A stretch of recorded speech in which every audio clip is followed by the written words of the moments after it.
Hello students, welcome to Max Thirka channel. 9th standard Max chapter 1 example 1.27ல ஒரு Venn diagram கொடுத்துட்டு அதில் proof பண்ண சொல்லியிருக்காங்க. ஸோ Venn diagramக்குள்ள ஏங்கிற ஒரு செட்டும் பிங்கிற செட்டும் இருக்கு. இது யூங்கிற செட்டுக்குள்ள இருக்கு. ஓகேவா? யூங்கிறது அனைத்து கணம் அதுக்குள்ள இருக்கு. ஸோ நம்ம ப்ரூஃப் பண்ண வேண்டியது, அதாவது வெரிஃபை பண்ண வேண்டியது n of a union b is equal to n of a plus n of b minus n of a intersection b.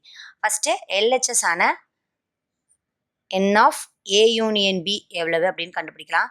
First பிராக்கெட்டுக்குள்ள இருக்க a union b நம்ம கண்டுபிடிக்கலாம்.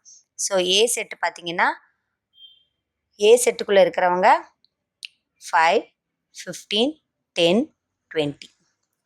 யூனியன் b செட் பார்த்தீங்கன்னா 10, 20, 30, 40, 50. So 10, 20, 30, 40 and 50. So n of a union b இல்லையா, a union b is equal to எவ்வளவு? a union bனா ரெண்டு ஏயும் பியும் நம்ம என்ன பண்ணணும்? சேர்க்கணும்.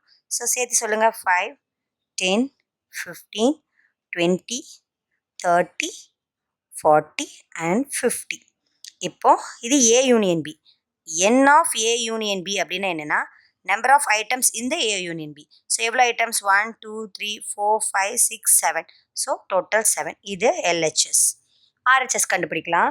RHS நமக்கு என்ன கொடுத்துருக்காங்க அப்படின்னா RHSல n of ஏவையும் ப்ளஸ் n of பியும் minus n of a intersection பியும் சிம்பிளிஃபை பண்ணி நமக்கு 7 வருதான்னு பார்க்கணும். So n of a is equal to number of items இந்த ஏல எவ்வளோ பேர் இருக்காங்க? 1, 2, 3, 4. So 4. Then n of b எவ்வளோ இருக்காங்க சொல்லுங்க? பியில் இருக்கவங்க 1, 2, 3, 4, 5. So 5. Next n of a intersection b அது நம்ம கண்டுபிடிக்கணும். அப்போ a intersection bனா என்ன? ஏலையும் பிலையும் காமனாக இருக்கவங்க. ஸோ ஏலையும் பிலையும் காமனாக இருக்கவங்க யார் அப்படின்னா 10, 20. இங்கேயே பார்த்தா தெரியும் வென் டயக்ராமில் 10, 20 தான் ஏக்கும் பிக்கும் காமனாக இருக்குது. அப்போது நமக்கு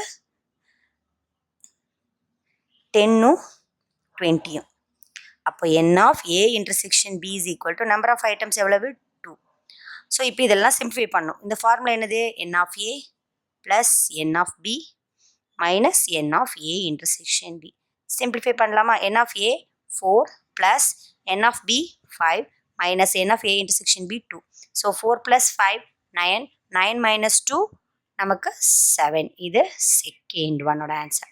so first one is equal to second one, then LHS is equal to RHS, hence ப்ரூவ்டுன்னு எழுதிங்க. ஓகேவா? ஈஸியாக இருக்கா?